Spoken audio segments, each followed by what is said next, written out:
Bharat make in ಇಂಡಿಯಾದಲ್ಲಿ flap ಆಗುತ್ತೆ, ಇದು ಸಕ್ಸಸ್ ಆಗೋದೇ ಇಲ್ಲ ಅಂತ ಒಬ್ಬ ಯೂಸ್ಲೆಸ್ ಫೆಲೋಗಳ PM ಅಭ್ಯರ್ಥಿ ಹೇಳ್ತಾನೇ ಇದ್ರು, ಈಗಲೂ ಹೇಳ್ತಾನೇ ಇದ್ದಾರೆ.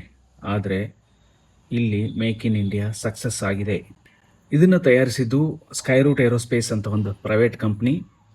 ಈ ಕಂಪ್ನಿಯಲ್ಲಿ ಕೆಲಸ ಮಾಡಿರೋರು ಮೊದಲು ಇಸ್ರೋದಲ್ಲಿ ಕೆಲಸ ಮಾಡ್ತಾಯಿದ್ರು. ಅಲ್ಲಿಂದ ಬಂದು ಅವರೇ ಸ್ವಂತ ಸ್ಟಾರ್ಟಪ್ ಮಾಡಿದ್ದು. ಸಣ್ಣ ಪುಟ್ಟದ್ದಲ್ಲ, ದೊಡ್ಡ ಏರೋಸ್ಪೇಸ್ ಕಂಪ್ನಿನೇ ಓಪನ್ ಮಾಡಿದ್ದಾರೆ.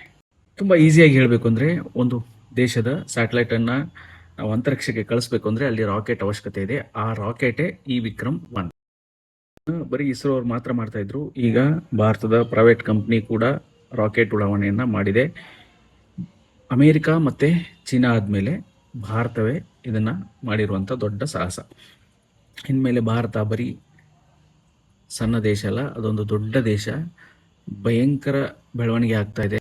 ಸೊ ಮೋದಿಯವರ ಒಂದು ಸರ್ಕಾರದಲ್ಲಿ ಮೇಕ್ ಇನ್ ಇಂಡಿಯಾ ಭಯಂಕರ ಸಕ್ಸಸ್ಫುಲ್ ಆಗಿರುವಂಥ ಕೆಲಸ ಮಾಡಿದೆ. ಸೊ ವಿಕ್ರಮ್-1 ಸಕ್ಸಸ್ಫುಲಿ ಲಾಂಚ್ ಆಗಿರೋದಕ್ಕೆ ಎಲ್ಲರಿಗೂ ತುಂಬ ಖುಷಿ ಪಡುವಂಥ ವಿಷಯ. ನಮ್ಮ ದೇಶ ಬೆಳೀತಾ ಇದೆ.